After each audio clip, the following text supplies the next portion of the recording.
Gibase sa aktual nga mga panghitabo nga nahisulat diha sa basahon ni Mormon, lain nga tugo ni Hesukristo.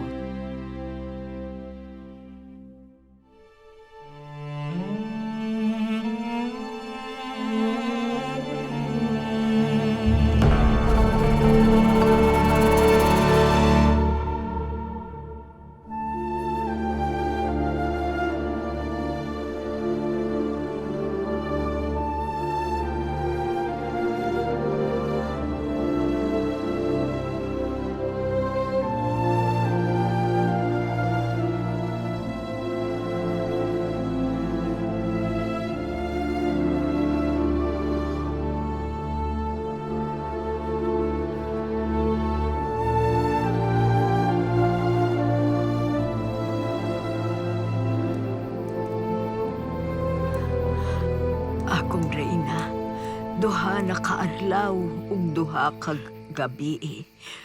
Wala na ang atong hari.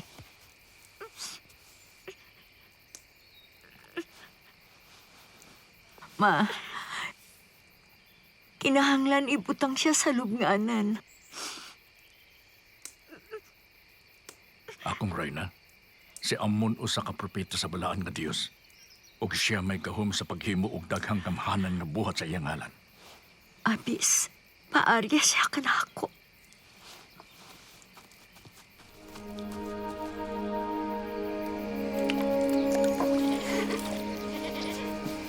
Amon!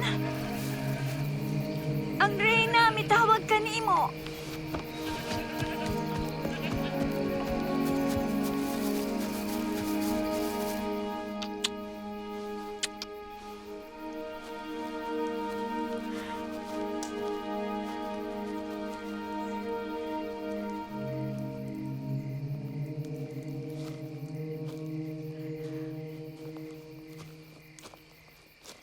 Unsay imong ipabuhat kanako?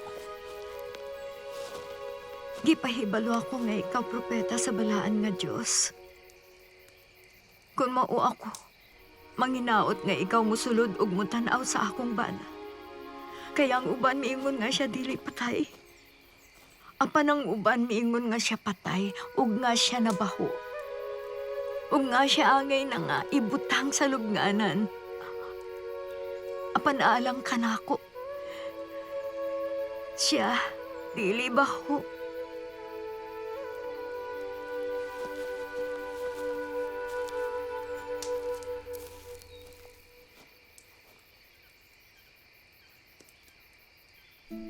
Siya dili patay, apan siya natulog diha sa Dios.